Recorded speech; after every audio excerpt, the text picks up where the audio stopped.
Did you know that in 1957, Cycle World referred to this bike as the Missile with Muscle?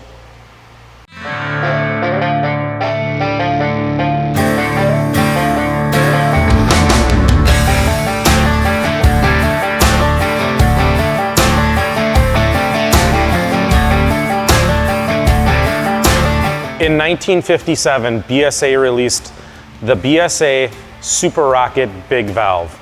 This motor sported bigger valves, a reinforced crankshaft, redesigned cylinder head, and this bike has the HHC stamping, which means it has high compression pistons and a sport cam.